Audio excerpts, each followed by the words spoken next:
But if you are just some random person I don't know, no matter how big your platform is on YouTube, like if you're telling me when I watch one of your videos to throw $1 in or support you on Patreon, I'm never going to do that because I don't know who you are. And honestly, I'm going to tell you this, don't mean to hurt your feelings. You're kind of just like a talking head to me. Like you're not even really real. I mean, you are, but it's like I'm not gonna get out. Go. I'm not gonna pull out my wallet. I'm not gonna give you the money. It's just not gonna happen. So that's how I respond to people asking for donations and to plug in their Patreon and stuff like that. And that's why when I do it, I do feel grimy, greasy, and kind of like defeatist in a way, because it's like I know how I would respond to that, and I know I wouldn't be able to convince myself. Because normally when I'm talking to you guys, I'm just talking to a camera like this, right? Who's the audience? Who am I talking to? I feel like I'm talking to myself. I am talking to myself. Look at. So I'm talking to me about things in a way that, like, if I talk about Love Bites or The Warning or Bandman or Baby Metal, I'll talk about things that, like, I would be interested in, intrigued by in a way that would get my attention, okay?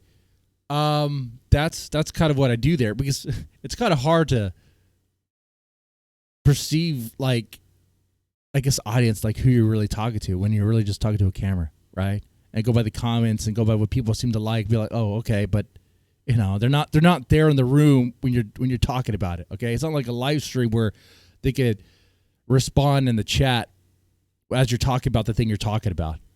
All right, but so yeah, when it comes to asking for donations, I'll do that every now and then, but it's kind of like, honestly, compared to other YouTubers, I'm more like just have the thing there. And maybe when I live stream, have like a thing that pop up, like a bot, put the link out there. I might say it once, I might say it twice, but that's about it. And I'll say, like, if you want to support me in other ways, because for some reason, saying, hey, you want to throw 20, that's cool, man. That seems too much. Like, I would hate it hearing that. But here's the thing. It's like, well, then don't do it. I know, don't do it. But it's like it doesn't happen if you don't do it. And it's kind of cool when it does happen, because there is a little bit of money that can go towards little things on the side. Little things on the side that are kind of cool.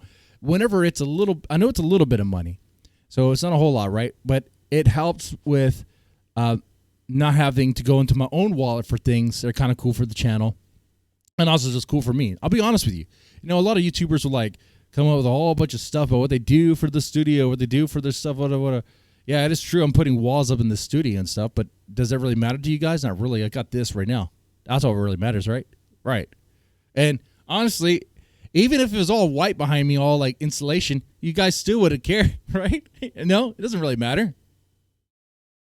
It's just a reaction channel, And like when I was reacting in the house, in that little corner, when I was in the little corner in the dining room, that was perfectly fine, So I'll tell you, like, yeah, sure, I do put some money into things I think matters. I don't know if it matters to you, but it matters to me. And also some of the money may go to, like, buy more Jack Daniels or buy more cigars. But a lot of that money comes from my travel money, so there's that. But it's just asking for donations and then plugging the Patreon. Those two things are very difficult for me. Every now and then I'll try to remind myself to do that in a video. I think it works better at the end of the video, but even at the end, it's like, well, now if you want to help support me in other ways, you can become a patron, and it's like, okay. And like I said, when I hear that as a viewer from anyone on YouTube, I'm like, okay, so it's going to be like that then. That's what it's like. Is that what it's really about? Is that what it's really about? It's like, well, it's not really about that. I mean, you can if you want. You don't have to.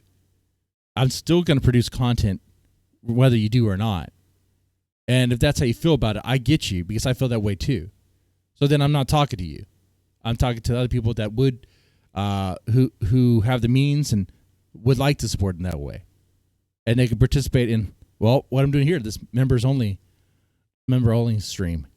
That part of it will, I guess, go on YouTube for to get an idea what happens you know, to let people know that it does happen and get an idea what I talk about during these members only streams. Now, a huge chunk of it in the beginning was not included in this. Already talked about, good morning. Talked about breakfast. Talked about food. Talked about the bands we enjoyed. Talked about the bands that we enjoyed that I enjoy that I don't really react to here on this channel, like Orbit Culture. I like them quite a bit. I think I did a few reactions, but I knew of them way before this whole reaction channel. And then the kind of weird feeling from going from like Slayer, Skeletons of Society to Angelina Jordan's Good and Goodbyes.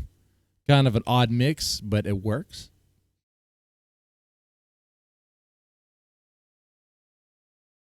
And talking about the importance of spending time with the people you love, like when I spend time with my son.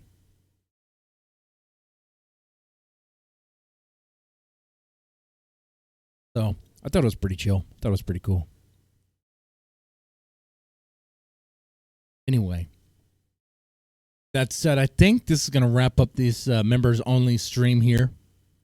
But do it again. But do it again next month in January. Yeah, we'll go from there. You guys take it easy. Have a good one.